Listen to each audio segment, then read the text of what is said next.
Hello everyone, నేనైతే ఈరోజు మీకు ఒక మంచి ట్రావెల్ హ్యాక్ చెప్తాను. అందరికీ తెలిసిందే, బట్ నాలాగా తెలియని వాళ్ళ కోసము చెప్తున్నాను. సో మనం ఎప్పుడన్నా ఎటన్నా వెళ్తున్నప్పుడు మనకి లగేజ్ ఇక్కడైతే డొమెస్టిక్ ఫ్లైట్స్లో లగేజ్ చెక్ చేస్తారు. ఒకటి అది స్టాండ్ లాగా పెడతారు.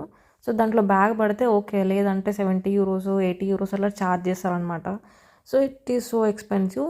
అలా తప్పించుకోవాలి అని అంటే ఏం చేయాలంటే, ఇలా టీ షర్ట్స్ కానీ ఇంకా మన హుడీస్ కానీ మంచిగా చిన్నగా ఇట్లా రోల్ చేసేసుకొని బ్యాగ్లో పెట్టుకుని బ్యాగ్లో పెట్టుకొని సెట్ చేస్తే చాలా అంటే చాలా స్పేస్ అనేది మనకి వస్తుంది అనమాట. సో చూడండి, నేను ఆల్మోస్ట్ ఒక 10 టీ షర్ట్స్ దాకా నేను కింద ఆల్రెడీ రోల్ చేసి పెట్టాను. అది ఒకటే లేయర్లో వచ్చింది.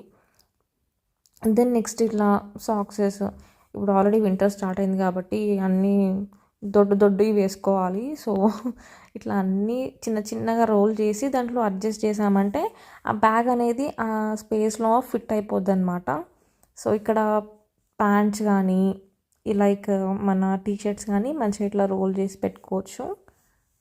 So the same thing for hoodies కూడా మంచిగా ఇట్లా ఫోల్డ్ చేసి చిన్నగా కర్చీఫ్ని రోల్ చేసినట్టు ఇట్లా రోల్ చేయడమే. ఎంత చిన్నగా రోల్ చేయగలిగితే అంత చిన్నగా రోల్ చేసుకొని బ్యాగ్లో అడ్జస్ట్ చేసుకుంటే చాలా స్పేస్ అనేది మిగులుతుంది అండ్ బ్యాగ్ ఇలా ఉబ్బుగా లావుగా కనిపిస్తుంది అనమాట. సో ఐ హోప్ ఈ వీడియో మీకు నచ్చింది అండ్ హెల్ప్ అయింది అని అనుకుంటున్నాను. సో ఇలా రోల్ చేసుకొని మంచిగా అడ్జస్ట్ చేసి పెట్టుకుంటే బ్యాగ్ నీట్గా కనిపిస్తుంది. అట్లానే అట్ ద సేమ్ టైం చాలా బట్టలు కూడా మనం తీసుకెళ్ళొచ్చు అనమాట.